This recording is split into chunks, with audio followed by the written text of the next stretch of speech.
Labdien! Es esmu dr. Larisa Golubeva, un es pastāstīšu jums par transferfaktoru. Transferfaktors ir mazas molekulas, kas sastāv no amīnskābļu ķēdītes un atrodas mūsu organismā.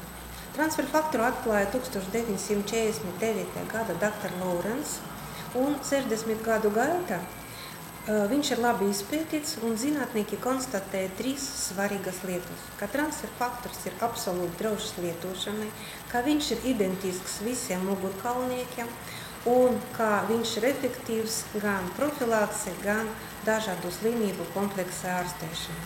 Dotie brīdī izmanto 4 avotus, no kuriem saņem transferfaktoru.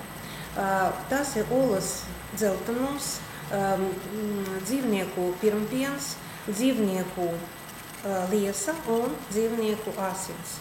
Liesa un asins izmantojas, lai izgatavotu farmakoloģisku preparātu.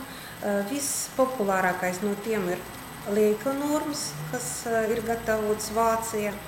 Viņš ir ampulveidīgais, un viena ampule cena ir ap $500. Sakarā ar to jūs saprotat, ka ārstēšanas kurs ir pietiekoši dārgs. Bet no pirmpiena un olas dzeltenuma ar ultrafiltrācijas metode izgatavo preparātu, kas certificēts kā uztura bagātinātājs. Viņš ir absolūti drošs lietošanai, viņš ir ievērojami lētāk cenas ziņā un tikpat efektīvs un reizēm pat efektivitāte vēl augstākā ampulveidīgiem preparātiem. Kāpēc transferfaktori ir tik aktuāls mūsu cilvēkiem?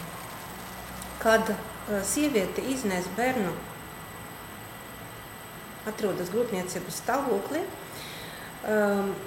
imunitāte gan viņai, gan bērnam ir stipri samazināta, lai mamma neuztver bērnu kā svešu un varēja viņu veiksmīgi iznēsāt. Un kad bērns tikai parādās pasaulē, viņš rapo pie mammas krūti un ar pirmo malku pirmpiena saņem visu programmu, pēc kuras rīkojas pēc tam imūnsistēma visu mūžu garumu un visu imunoloģisko pieredzi, kas ir uzkrāta no visiem iepriekšējiem paudzēm.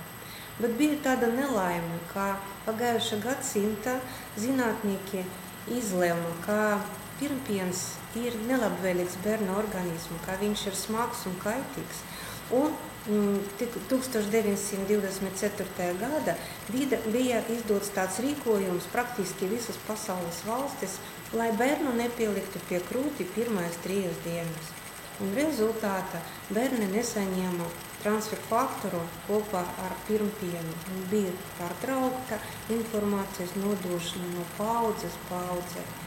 Un rezultātā tagad daudzi cilvēki, kas gāja pasaulē no 24. gada līdz 80. gadu beigām, krāja jauno imunoloģisku informāciju un sastopas ar katru infekcijas izraisītāju praktiski kā pirmo reizi.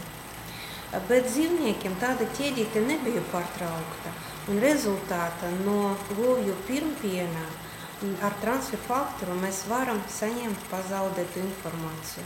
Un mūsu organismam veidojas optimāla un efektīva programma, kā cīnīties, ja ir kontakts ar kādu baktēriju vai vīrusu.